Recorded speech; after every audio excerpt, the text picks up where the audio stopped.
Pessoal, tudo bem? O vídeo de hoje é para falar sobre o eixo cérebro-intestino. Você, como uma pessoa que se preocupa com a saúde, que cuida da alimentação, do seu estilo de vida, tenho certeza que já ouviu falar da comunicação entre o cérebro e o intestino, ou então já ouviu falar que o intestino é considerado o nosso segundo cérebro. Estou certo ou errado? Bom, se você nunca ouviu falar sobre isso, esse vídeo aqui é para você, tá bom? Meu nome é Thiago Ferreira, sou médico, especialista em cirurgia geral e medicina esportiva e hoje nós vamos falar sobre o eixo cérebro-intestino, a comunicação entre o nosso sistema nervoso central e o nosso trato digestivo, que é muito importante para diversas situações de saúde. Esse aqui é um vídeo introdutório, eu vou fazer outros vídeos explicando com mais detalhes cada situação, tá? Mas hoje a gente vai entender um pouquinho o que é essa comunicação cérebro-intestino e por que chamam o nosso intestino de segundo cérebro. Bom, pessoal, o motivo do intestino ou do trato digestivo nosso ser considerado o nosso segundo cérebro é que existe um sistema nervoso próprio para a nossa parte digestiva, chamado sistema nervoso entérico, que é tão complexo quanto o nosso cérebro, quanto o nosso sistema nervoso central. E esses sistemas eles se relacionam. Isso é o início do eixo cérebro-intestino. Então, se fosse possível tirar o nosso sistema digestivo de dentro da gente, ele funcionaria quase que sozinho, tá? Sem a dependência do cérebro. Tá? Porque ele tem uma rede de neurônios própria, que vai determinar a motilidade, secreções de enzimas, de muco, a imotilidade de toda a parte digestiva. Então ele funcionaria quase que sozinho, sem o nosso sistema nervoso central. Então existe uma comunicação muito grande, que tem uma interferência também no nosso sistema imunológico em relação à microbiota intestinal. Então é um cenário muito complexo, tá? E muito gostoso de ser estudado, porque ele vai ter interferência em várias doenças no nosso corpo. Vamos lá. Como que funciona essa comunicação entre o nosso cérebro e o nosso intestino? Como que é o eixo cérebro-intestino?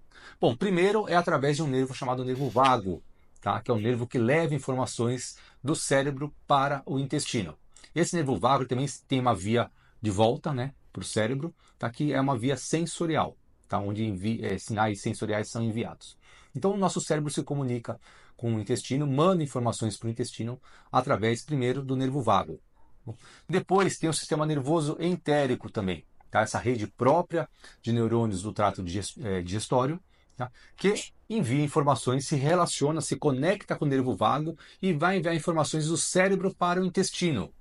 Então, o nosso cérebro entende o que está acontecendo no intestino através desse eixo cérebro-intestino, manda informações, mas ele também vai sofrer, o nosso sistema nervoso central também vai ter repercussão através das informações enviadas do intestino para o cérebro. E como essas informações acabam sendo enviadas também? Como que continua o eixo cérebro-intestino? Pode continuar com a parte endocrinológica. O nosso trato digestório, ele produz hormônios que caem na circulação e vão chegar no cérebro levando informações.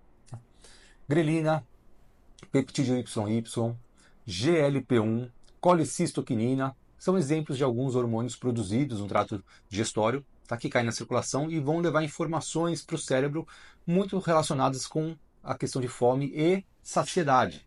Bom, mas é uma outra forma de comunicação, a parte endócrina. Outra via de comunicação é através da parte imunológica. Tá? Existe a produção de substâncias inflamatórias no intestino, tá? Que vão ser drenadas e podem chegar no cérebro levando informações para o cérebro. Tá bom? Existe uma relação muito grande da microbiota intestinal com o nosso sistema imunológico e essa comunicação através do sistema imune, tá? Que é através de uma rede chamada GALT, tá? Que são vasos linfáticos que drenam ali as secreções do intestino. Isso cai na circulação e chega no cérebro também, tá bom? A nossa microbiota, a gente tem que entender que existem trilhões de bactérias no nosso intestino que só vivem lá porque o nosso corpo deixa elas viverem lá. Existe uma tolerância no nosso sistema imunológico com essas bactérias porque existe uma troca benéfica para o nosso corpo. Ou pelo menos era para existir uma troca benéfica no nosso corpo. É um sistema que se desenvolveu por milhares de anos, tá bom? Onde nosso corpo deixa algumas bactérias ficarem lá no nosso intestino, tá? Em troca de benefícios. Essas bactérias ganham um abrigo, um lugar para morar, ganham comida, porque é o que elas comem, o que a gente come, e elas devolvem ao nosso corpo alguns benefícios. Primeiro, ajudar na linha de defesa, né? Já que o ambiente intestinal é um ambiente de disputa por espaço para crescimento e por alimento. Então, qualquer micro-organismo estranho que chegue lá já vai sofrer uma resistência inicial das próprias bactérias intestinais. Bom, e também um outro ponto é que essas bactérias produzem substâncias benéficas para o nosso corpo. Elas comem o que a gente come, tá, e liberam produtos que o nosso corpo entende como benéficos. Um exemplo disso são os ácidos graxos de cadeia curta, gorduras de cadeia curta, altamente energéticas, com caráter anti-inflamatório para o nosso corpo, bom, que são absorvidos pelo nosso corpo, mas são produzidas pelas bactérias intestinais. Então existe uma troca. Quando existe um desequilíbrio desse ambiente intestinal, chamado microbioma intestinal, seja por alteração das bactérias intestinais, quantidade, proporção entre elas, ou uma interferência de micro-organismos estranhos no intestino, existe uma perturbação dessa comunicação através do sistema imune e o nosso cérebro entende, percebe que isso acontece. E se você também tem um padrão de alimentação inadequado, um estilo de vida inadequado e provoca disbiose intestinal, alteração no ambiente intestinal, isso também vai repercutir no seu sistema nervoso central, tá bom? E por último, a gente tem também a produção de substâncias pelas células intestinais, substâncias neuroativas. Tá? Por exemplo, serotonina e GABA. Existem células intestinais que produzem essas substâncias, elas caem na circulação e vão ter as suas finalidades, que eu posso falar em outros vídeos para vocês, mas que fazem parte do eixo cérebro-intestino.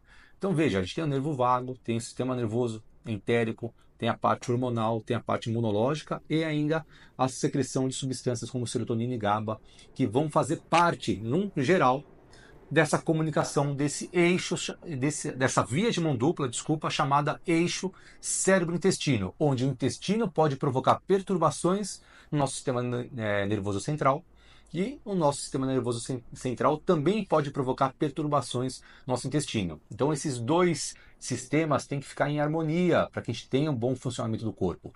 Nosso trato digestivo, digestório, ele é fundamental para que a gente possa absorver o que o corpo precisa. Certo? E o nosso sistema nervoso central é fundamental para que o corpo tenha todo o comando correto que ele precisa. Então, disfunções em um e no outro, ou no outro, podem provocar doenças graves no nosso corpo. Tá bom? Então, existem alterações intestinais que o problema não está no intestino, o problema está lá no sistema nervoso central, no cérebro. Tá bom? E também existem alterações comportamentais, doenças do sistema nervoso central, que a origem está no intestino. Também existem alterações imunológicas, doenças autoimunes, que o problema não é no órgão que está sendo agredido, por exemplo, tiroidites, pele, pâncreas. O problema está lá no intestino, tá? Com uma produção de anticorpos de forma irregular no intestino. Então, essa interação do intestino com o nosso corpo é fundamental para a nossa saúde. Então, por isso é ainda mais importante, né? Além da composição corporal, que eu já falei em outros vídeos, da atividade física, que eu também falei em outros vídeos, a gente ter um bom padrão de alimentação e de estilo de vida para que a gente preserve o funcionamento correto do intestino. Tá bom? E também ter bons hábitos para que a gente tenha aí saúde mental, que não tenha interferência negativa do cérebro sobre o intestino, porque é uma via de mão dupla. Então, às vezes, o paciente tem uma alteração comportamental e a origem está lá no intestino. Ou ele tem uma alteração intestinal, mas a origem está lá no sistema nervoso central, no cérebro. Então, é uma rede complexa, é difícil fazer investigação, às vezes demora meses, anos até, para que algum diagnóstico seja feito, por causa dessa dificuldade de identificação da origem realmente real do problema. Mas o vídeo de hoje era para explicar sobre eixo cérebro-intestino e do porquê o nosso intestino é considerado o nosso segundo cérebro, por essa complexidade da rede de neurônios chamada sistema nervoso entérico e também da grande ação que existe desse órgão, né, do trato digestório, mas principalmente do intestino, sobre o nosso cérebro. Então é por isso que o intestino é conhecido como o segundo cérebro e essa é a importância do sistema nervoso, do eixo cérebro-intestino. Tá bom? Vou falar um pouquinho mais sobre a parte intestinal para vocês em outros vídeos. Se alguém tiver alguma dúvida, é só deixar nos comentários. Até o próximo vídeo.